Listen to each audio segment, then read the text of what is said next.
Got a beachcomber hot tub that's tripping the breaker. There's a few pumps in here. We'll take a look at the breaker, see what's going on there. Try it. Stays on. Now it's staying on. You can test it and make sure the power. Oh, they were just tripped. Keeps on tripping. So, show you what to do next. So for a beachcomber, if you have this style here, all the equipment's underneath the step here, so we got to move this out of the way. A few pumps in there. There's a blower. There's 3 pumps, 2 power pumps. So you got a power pump, circulation pump, and then the blower. I know for this one here, the blower is already disconnected, but I'll show you what to do here.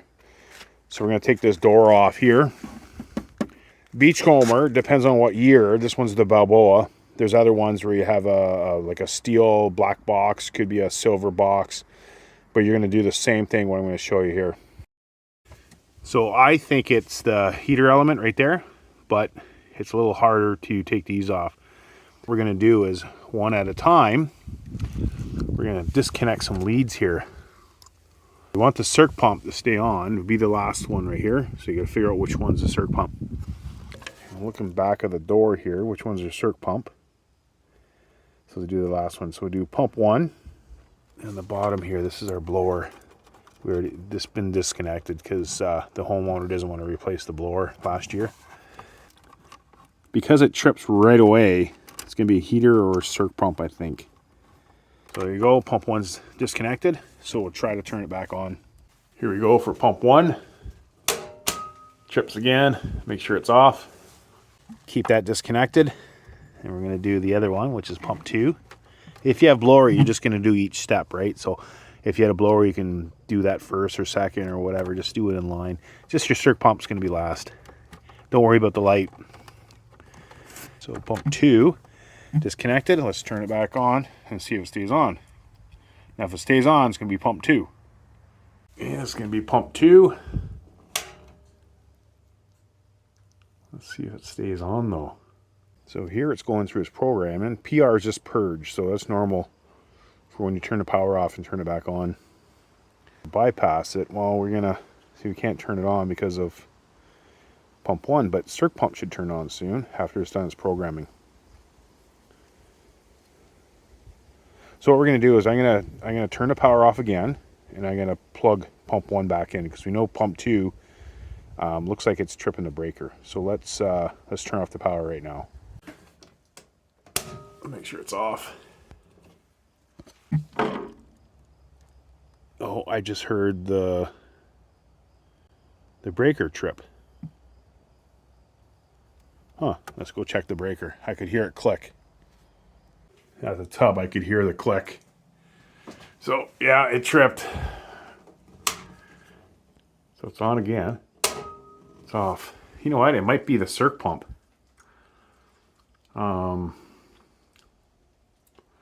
The circ pump wasn't turning on right away, but it wasn't done its programming.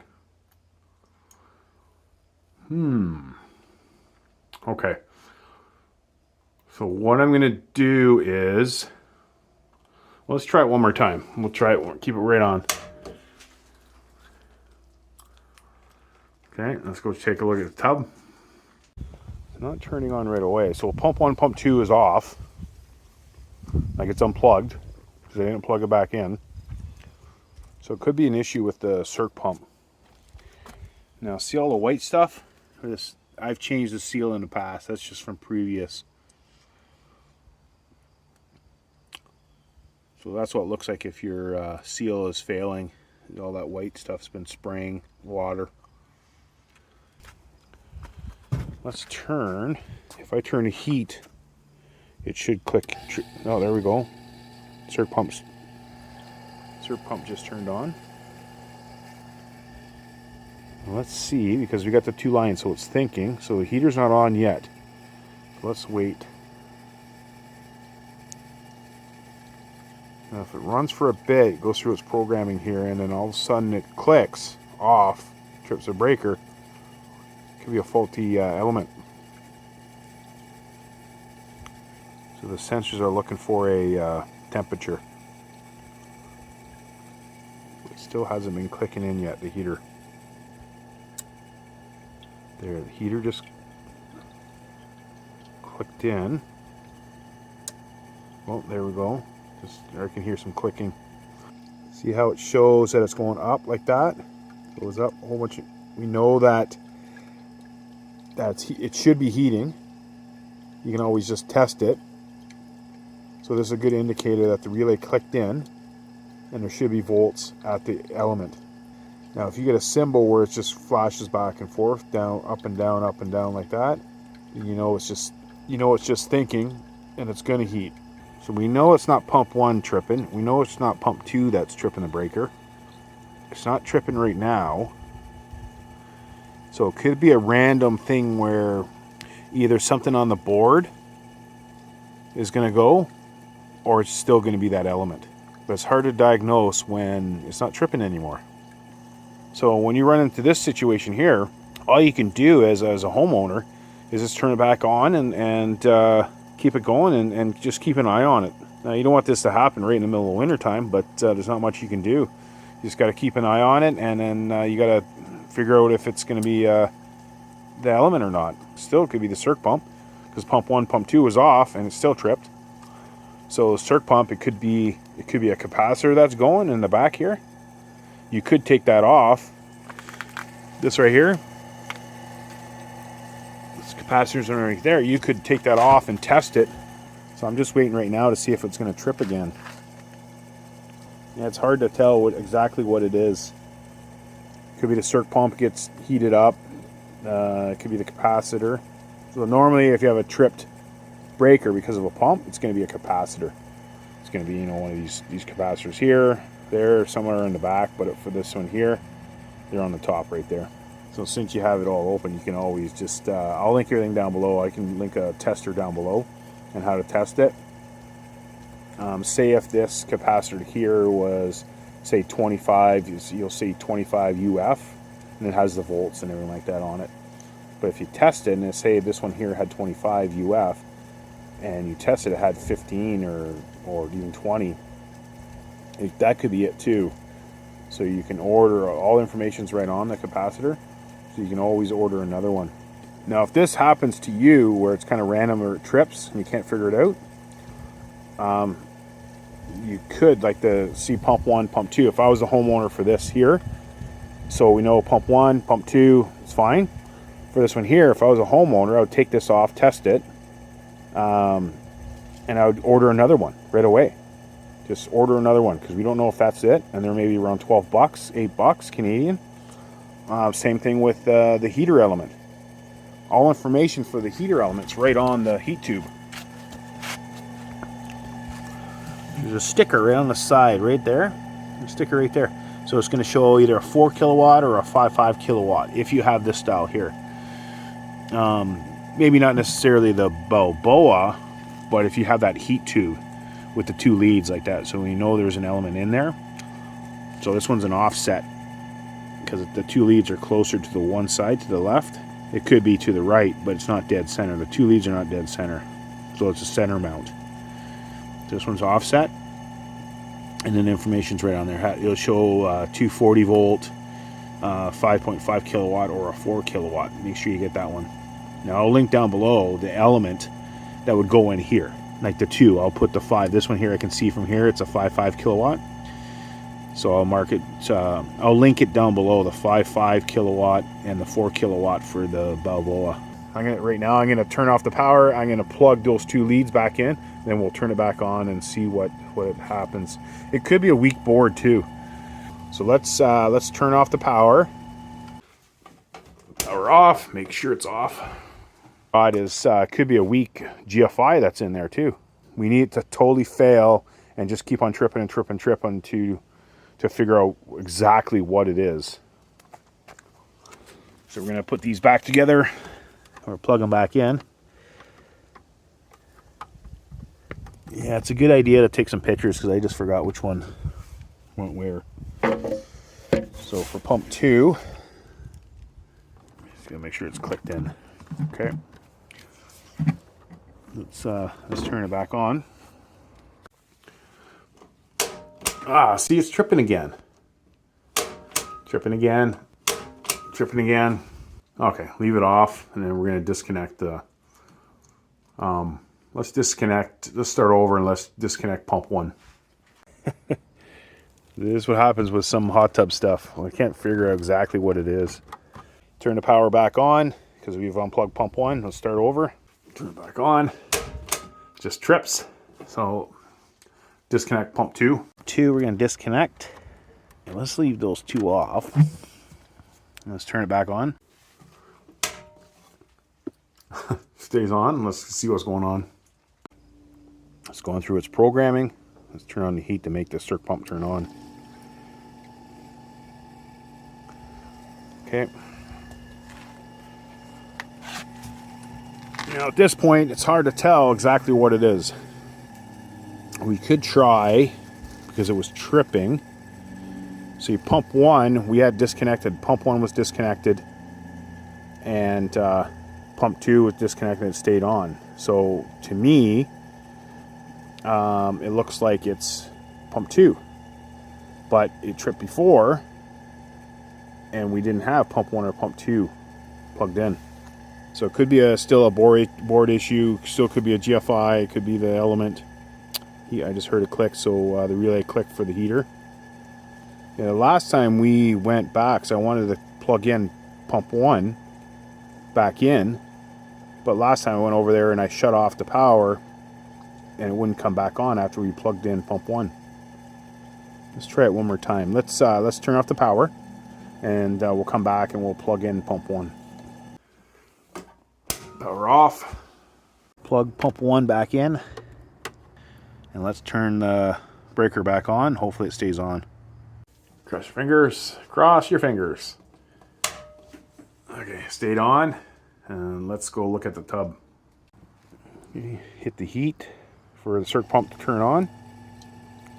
So there's pump 1 right here. Let's turn that on, make sure. Because we want to add some amps to it to see if there's, weak breaker, or still could be a weak breaker, but let's put the load on it. So right now it's probably about 4 amps extra. So if I hit it again, it's going to be around 12 to 14 amps. Let's run that for a bit. So we ran that for a few minutes and nothing. So what I would suggest to do next, and you got to keep an eye on it, just so we can eliminate certain things. So we're going to turn the power off again, and we're going to keep pump 2 unplugged, and we're going to unplug pump 1 again. So we're going to keep the pump 1 and 2 unplugged. We just have to keep an eye on the circ pump, the element, or the breaker. Pump 1, pump 2 unplugged, and last time we did this at the beginning, it tripped. It stayed on. Let's take a look again. Hit temp for circ pump turn on. What you're going to do next is just cover everything back up. We're going to put the door back on for that. Just make sure those leads are not going to hit anything. They're not too bad on this one. So put the door back on. Take your steps. Cover it, and just got to keep an eye on it. Comes to a point where you just cannot, in a couple days you have these 2 pumps unplugged and it trips the breaker. The next thing you're going to do is test that heater element here. So if you disconnect those 2 leads to that element and it still trips the breaker, and if it trips it right away, I would replace that element right there. Button everything back up, put the door back on, put the seat over, or the step, put it over your equipment, and then keep an eye on it the next few days. Let's see if it's still on. I can hear it's on, so it's hot. It's at 104. The pumps are off still. Well, after 2 days, it's still running, just the 2 pumps are off. So what we'll do is we'll take this cover off here, and we'll open that box back up right here, and we'll turn off the power, and we'll plug in pump 1 first. Sure it's off again. Take the door off again. Plug in pump 1. Turn the power back on again. Pump 1's already plugged back in. Going through its programming, or bypass it. And what I'm waiting for right now is once it's done its programming and it's thinking, the sensors are thinking to figure out what the temperature is in the water. Waiting for to see if the relay clicks in for the heat right here. There'll be added volts and amps, so it might trip everything. You just heard the click, so the heat's on. Those lines going up and down. Oh, right now the heat clicked off. So you get those other lines going up and down like that. It's 103. Your set point is 104, so it should come back on. The click should come back on. And that indicator right here should indicate that it's heating.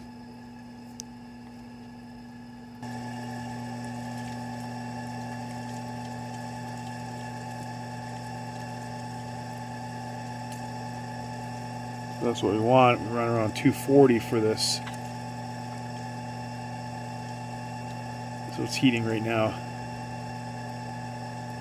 When it doesn't call for heat, it's going to be 0. So you got to make sure that it's actually heating. Power off. Pump 2 back in. There we go. And turn the power back on. Trips right away. I was just tripping, so let's undo pump 2 again. So pump 2 disconnected. Turn it back on. See if pump 2 disconnected. Let's see if it stays on. I'm going through all this stuff where it keeps on tripping. So right now the power's off.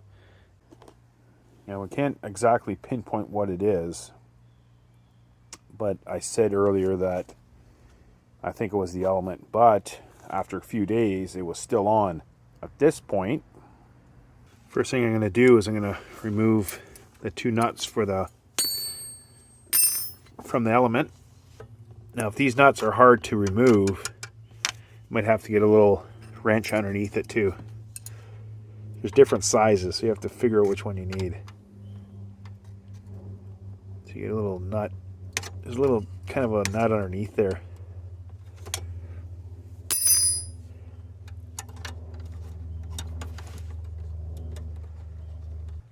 Move these out of the way.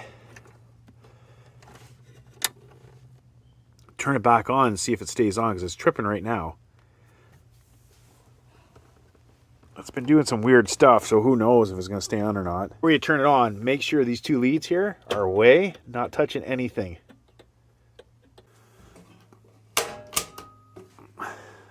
Still trips. Okay, it trips with the element disconnected. Pump 1 disconnected. Pump 2 disconnected. Could be a faulty GFI. Just for fun, let's disconnect the circ pump.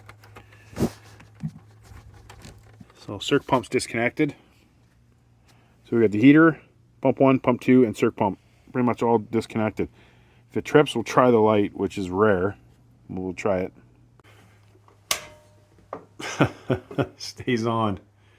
So you don't want to leave it on. So I'll turn it off. Let's plug the circ pump back in. The circ pump is plugged back in again.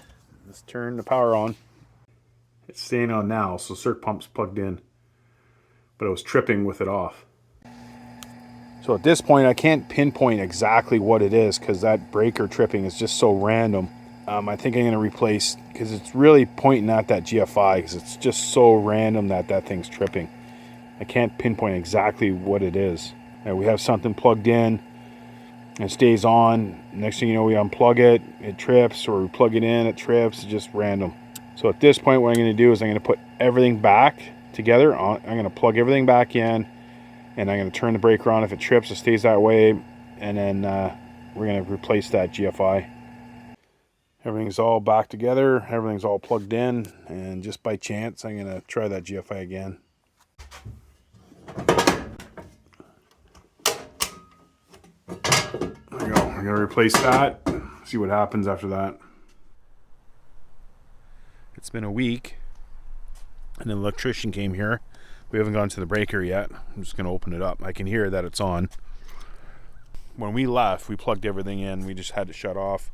Electrician came here and put a new breaker in. It's warm. Let's see what kind of breaker he put in.